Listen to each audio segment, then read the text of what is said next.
Why do artists have the stigma of being broke? Have you heard the term starving artist? Is it money or is it mindset? I think most people are going to answer if you're honest and you answer off the top of your head, you're going to say money. It's Yeah, money. I'm money's a big starving because I'm not problem. making It's a money. big problem when you're starting out, especially when you're starting out as a professional full-time artist. It can be a big obstacle to going pro, to getting established is money. It's one of the big things artists will say that holds them back. Yeah. But really when it comes down to it, what can you do in the world that money doesn't hold you back from? Anything entrepreneurial that you get your start in, money is going to be a major issue in the beginning. And I think artists are entrepreneurial. Artists have to be business minded, which I think probably traditionally artists don't really like the idea of having to be in business. They don't want to be in business. But anyone who has to be in business and be entrepreneurial is going to be, if money is something that will stop them, they're going to stop because money doesn't come quickly when you start a business. But when it comes to any type of study or any type of career, money is going to be an issue in the beginning. You have to find money to go to school, and you are going to get started at the bottom of your profession, no matter who you are. So money is always going to be an issue. So So why is it just labeled and tagged to artists that we have the stigma of being broke? well, I think that it's something that we've been taught. I think I think artists have it double rough. Society doesn't believe in ourselves, and we don't believe in ourselves. We're taught by our teachers, like our art professors. I have a BFA, so I've done a Bachelor of Fine Arts. I've gone through that whole system, and my art professors did not believe that artists could make money. So They what's the taught us point? that. What's the point? They're teaching these artists to become artists for fun? You're getting an art degree for fun, or what do they think you're gonna do with your degree? I never figured that out. Like, I'm sure there's other people with BFAs that would answer me in a different way. I Mhm. mean, they're teaching you, I think really what a BFA does, it's attempting to do is to teach you how to find your voice as an artist. Mm. I found that art school really pushed you to do weird things to that. I mean, there's a lot of negative aspects of that, which I talk about, I think, too much. And I think a lot of people talk about too much.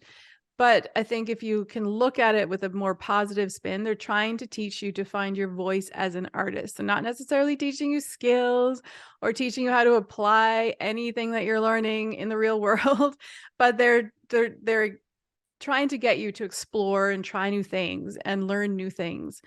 So you aren't taught how to actually make money when you leave with your degree. So when it comes down to it, you've done a BFA, you get out of school, and you're still labeled, even though you've got a degree, you're still labeled. You come out with the stigma of being broke or starving artist. Well, yeah, And you've been taught now for like 4 or 5 years by people in the industry that you're going to starve. Our teachers actually did that. I had a class where we did studio tours of artists around the city. And what I remember is people asking the question, like, how, because these people would be renting studios. And they're like, how do you get these studio spaces? How do you afford the studio spaces? And there's never an answer. They're like, well, hopefully you'll make enough money or maybe get a day job to pay for it, Mhm, struggle your whole life. Like I can see the moment where this is what the mhm, professor was saying to us.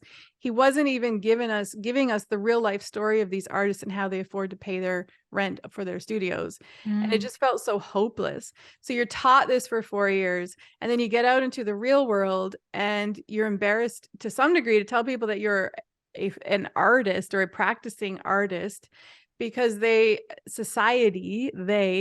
look at you as unimportant.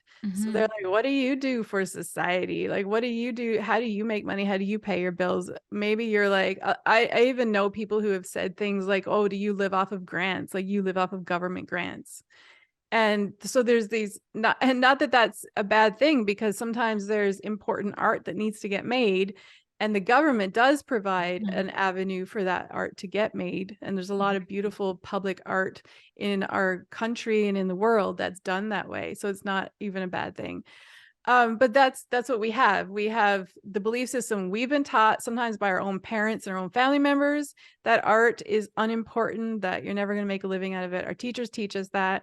Society tells us that when we're done university. So now all of this stuff is in our mind, and we have the mindset that artists are not important, that artists have to starve, and that if you're going to practice these things that are so near and dear to your heart and to your whole being, you're going to have to do it on the side, or you're going to have to do it in a shed, like a shack. Yeah. Yeah. Yeah. Well, what you're saying, it really comes down to us not believing in ourselves and being taught not to believe in ourselves. And So it's then our when we mindset. explore, yeah, when we explore the idea that it's mindset, does that mean that it's really our choice? Like, do we have the choice to change our mindset and change how we Yeah. perceive? Well, I believe when you wake up to that truth, you start to realize that you actually have the choice. It's like being given the red or blue pill. So you can go back to sleep and live in your little world where everybody tells you you're not important, your work's not important. Or you can take the pill that wakes you up, and you can recognize that you actually hold the power to change your starving artist mindset, that it's really just something that was put on you. And I don't even know whose idea it was. It's just something that's evolved over time. Mm-hmm. My belief is that art is important and it's powerful, and it can do so much good in the world. And there's a lot of voices out there in the world that don't want to do good, that want to do bad, that want to work in the way of evil, and they want us to believe it's not important, simply Mm-hmm. because it is the most important vehicle. It is one of the most important or powerful vehicles in the world to spread messages and belief systems. And this is Mm-hmm. where I've used the analogy a million times, that movies are a very powerful way to put an idea out into society. And it's known fact that the powers that be use movies to put messages out into society. Movies are art. But if we don't believe that that's a powerful platform for a message, then we're not going to use it for that. Mm-hmm. So the powers that be, and it sounds very conspiracy at the moment, but the powers that be want to have that control. They don't want that type of control to be in the hands of all artists. And so also, because in order to believe that, you have to believe that there's going to be people that are going to be using art for things that you might not agree with. So I have one opinion, the person next to me has a complete and utter opposite opinion. Their art will hold the message they want. My art will hold the message I want. I have to be willing to live side by side with that person. I can't bring them down or destroy the work they're doing. In order to believe that my work is powerful, I have to recognize that so is everybody else's work. And Mm-hmm. we get to go out there and put it into the world. I think oftentimes we just dumb down these voices, or we quiet these voices because we're afraid of them. Mm-hmm. I'm getting up on a soapbox right now. Yeah, so coming back though to this poverty spirit that artists seem to like live under, how Mhm. do we even identify that in ourselves in order to change the mentality? So if we have the power to change the mentality, to take the other pill, so to speak, how do we identify it and change it? Well, I think there's like some really like practical everyday things that you can look at yourself and say, do I do that? Do I think that way? It's so this is how you take the pill, or like how you make your decision and see which way, if you're asleep or awake to this starving artist mindset that you Mhm. don't actually have to conform to if you don't want to. So like one of the things is, do you shop at discount dollar stores for your supplies? Now I don't mean ever. I have picked up supplies at a dollar store before, but is that the only place you shop for your supplies? And like when you go to a craft store, you feel like it's a luxury purchase. It's like this luxury treat. but an art supply store is like a once in a lifetime opportunity for you. Is that how you view your art supplies? Because Mm. if you do, that's poverty spirit. That's starving artist mindset. As an artist, you need to respect your work. And dollar store has its place in society, but it's not Yeah, I love me a for good dollar store fix once in a while. yeah. I mean, I like the dollar store once in a while, but going to an art supply store should not feel like a once in a lifetime, like you've been given the opportunity to meet the queen. Mhm. Going to an art supply store should be normal to you. You should value your work and yourself enough that you can go to an art supply store and get and use those materials, not just put Mhm. them on a shelf like Mhm. grandma used to do with her specialty vases, and never use them. Actually use them and make quality work with Mhm. those art supplies. Mhm. I think Yeah, it's a fun one to talk about, but like yeah. look at yourself seriously. Yeah, for sure. I remember a quote from The Artist Way by Julia Cameron. I might not quote it perfectly, but she has an entire chapter in that book dedicated Mhm. to money and how artists view and It's a big operate one. with Yeah. money. And she said something along the lines of, well, she was really encouraging artists to rely and trust on God for provision and understand the source of all that we are, all of our talent, all of our Mhm. resources on earth, like come from somewhere and that we can trust. And one of her quotes was something along the lines of, if you think of how big God is, I don't think it's God that's the cheapskate, it's you. Yeah. Yeah, I You're love the that. cheapskate. And I Yeah. thought about that. I read that and I thought about that for days. And I'm like, yeah, I think if anybody's a cheapskate around here, it's me.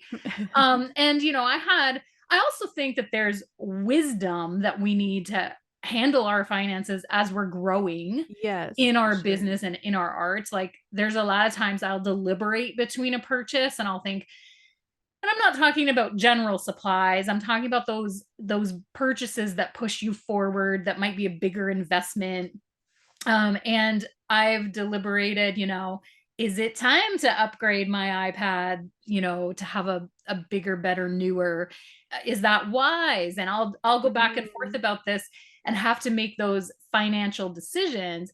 But and they like border on just like learning how to use wisdom in our finances, Mhm. but at the same time there's some decisions we have to make in order to grow. Like we have to take that risk, and I Mhm. remember being faced with that, with just taking on the expense of having studio space. You go back and forth, back and forth. Will I grow as an artist to have the expense of a space, or will it just be another liability? And we have to not only work in wisdom, but then fight off that starving artists don't prosper mentality. And Mhm. so there's this delicate balance of just like, it's great to be able to talk about it with other artists. And it's Yeah. also great when you have your team and your tribe of people around you, like what we experience in the Bold School community, Mhm. and just having other artists support you, because you can say, hey, how did you know it was time to make that big upgrade, or how did you know it was time to take on a studio Yeah. expense? And other people can share their stories, like you have shared with me countless stories of your growth and how you knew, or you sense, your intuition will tell you, okay, it's time to make this change, it's time to upgrade. And I'm even thinking I need to upgrade my podcasting mic this year. But you have to grow, and make these like money decisions in Mhm. order to prosper, and it's hard. Yeah. Yeah. I think I've told the story before with my dad as a fisherman, how he always used to say, you have to know what's under your feet. Because Mhm, if you, and being a fisherman on a boat, he's walking literally on the boat. And if that boat is rickety and old and he needs to go 200 miles offshore, which is the way his fisherman industry grew, mhm, he needed to know what was under his feet because that was his life. That was what would keep him alive and keep his crew mhm, alive. mhm, And it was what was going to bring the fish in. Because if he's risking his life and his crew's life, then they need to bring in the fish. They need to bring in the crab or whatever it was they mhm, were out there to get. And he said by knowing what was under his feet, he knew what he was going to be capable of doing. Mm, And sometimes that meant buying really expensive gear. And for him, on a large boat 200 miles offshore, sometimes it was like a $30,000 piece of gear that he'd have to buy. And he said, I had to do it. Otherwise, I wouldn't be able to get the fish when I was out there. So mhm, he had to know what was under his feet. And it doesn't mean to go and buy really expensive things, but just recognize what you have under your feet is as far as you're going to be able to go. If he was in a little rowboat, he would have never been able to catch crab 200 miles offshore. So mhm, if you're going to go and buy dollar store paints, they're most likely going to degrade. They're going to be transparent. You're not going to be able to do the same things as you can do with art supply store artist quality paints. And that's fine, but you need to know what you're working with mhm, and how far you can go with it. And so buying that kind of stuff is only going to take you so far, and you can only charge so much money for dollar store art. Not You're mhm, not really going to be showing that as an original art in a gallery mhm. anytime soon. So you need to know where you're headed and make really wise choices for each step along the way. Yeah. And So, just as a quick reminder, we have another show about monetizing your art, which gives mhm. lots of ideas and avenues to monetize your art, which really just supports the shift in mindset. Because sometimes, in Mhm. order to shift from that mindset of, oh, artists are starving, poor us, I've got this artist heart, but it means I'm always going to have to be broke because that's what society tells me. We have to change the mindset. And in order to do that, open our minds to the many avenues that we could monetize our art. You're not Yeah. stuck with one particular avenue. So hop over at the end of the show, find our next podcast that has the monetization topic, and it'll just enlighten you to all kinds of options. Mhm. Yeah, definitely. It's a good one. Hmm. So I think another mindset is that you give your stuff away all the time. Like I find a lot of people that are making art that don't really see value in the art, but they want to pretend they do, are just like making art, and instead of and it's fine if you're not pursuing your work. If you're doing it as a hobby, like I do like felting ornaments and I give them to everybody at Christmas time. And I've done that a few years in a row now. And Mary Janelle has I have some. been a recipient and I love That's it's it. a little different when it's Love a it. hobby. Yeah. But if you're really wanting to do more with your work, then you have to stop giving it away to everybody who walks in your studio, because there's a point where when you give away something for free or for really cheap, people really don't see value in it. It's like, oh, Mhm. why is that $5? Mhm. Or why are you just trying to give all these things away every time I walk in the door? They Mhm. must not hold value to you because you don't want them. You're not charging a decent price for them. And Mhm. in business, like it's in some types of business and some types of product sales, if you sell something too cheap, you'll actually fail. You Mhm. actually need to. I even heard an artist who said one year he would go to a fair every year, and one year just wasn't selling. So the following year he doubled his prices on everything and he sold out of everything. Hmm. And he said, I think they actually saw more value in my work because I had it to be more expensive. Now, Mhm. don't just up your work. He was like a he was in the industry for a long time, and it was established artist. You can't just go and charge high prices if it's your first year and you're using dollar store supplies. Don't Mhm. be doing that. But it's just an example. But don't give your work away and create no value in your work in other people's eyes. And you have to look at it that if you have a 9 to 5 job, no matter what that job is, it can be looked at as the lowest job that you could possibly hold in your city or in your society. You still expect to get paid for that job. You're not going to go to that job and work for free. Nobody would. You Mhm. might as well just stay home and do what you want. Mhm. And that's how we have to look at our art. Like we deserve to be paid for it.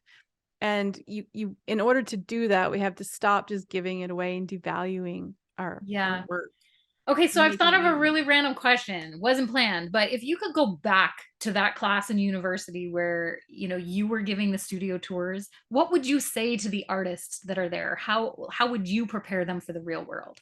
If they came to my studio, If you were the prof that oh, gave the tour and you were preparing them to like enter the world as an artist, what would you say to them?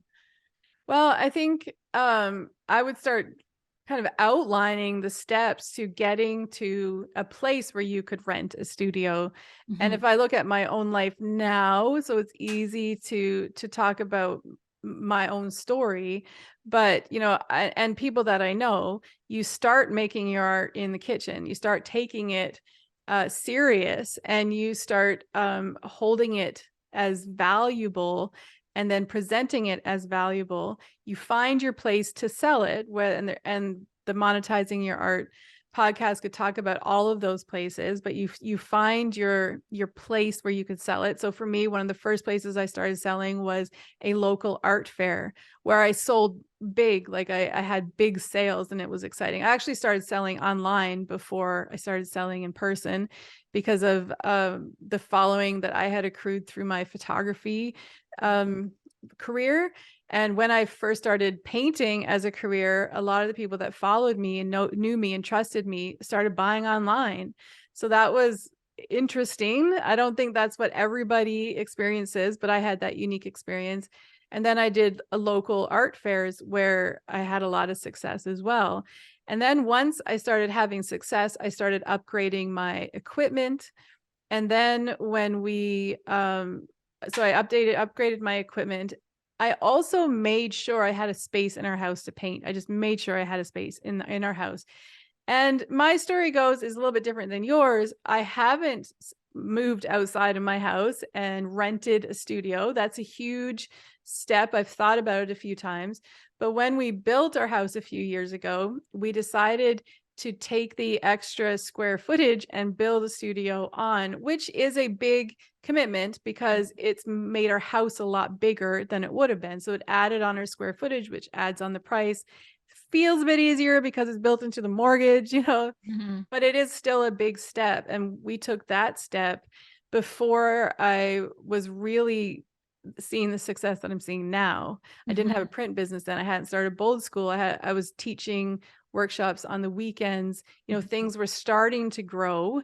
They hadn't really grown, but this studio opened up a way that I could start teaching online, which changed the whole direction of my career, really. Mhm. So you just kind of that, and this is what I would tell them. And I would ask, so my students in a class at a university, especially for doing tours of local studios, I would ask every single artist that we visited, how did you get to a point where you could afford this studio? Because they're in a studio and they're working. So these stories then would all be relevant to people in different ways, and would inspire you in your journey and your path in a different way. So I think it's really important as artists, Yeah. because we are so unique, and our paths and our work is unique to each of you individually.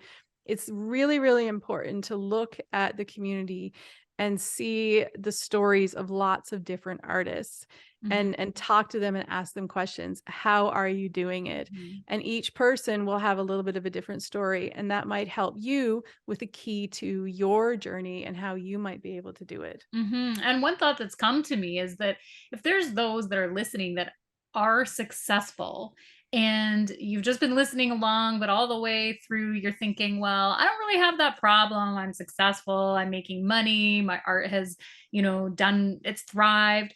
Then I would encourage you to share your journey with Yes. artists that are up and coming, the ones who Mhm. need to change that mindset from, starving artist to an artist with possibility and potential and like an open horizon.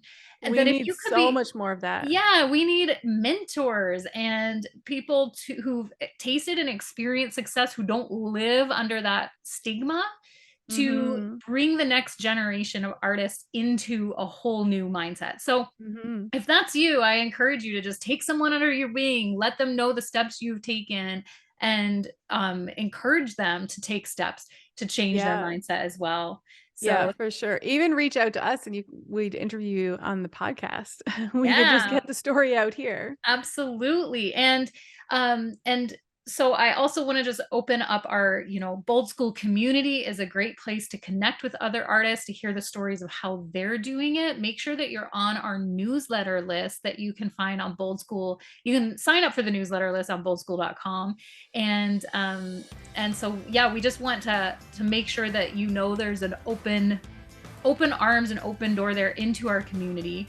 And of course, the other bonus is that we've got amazing painting classes on the inside of Bold School. So definitely check out what we have going on.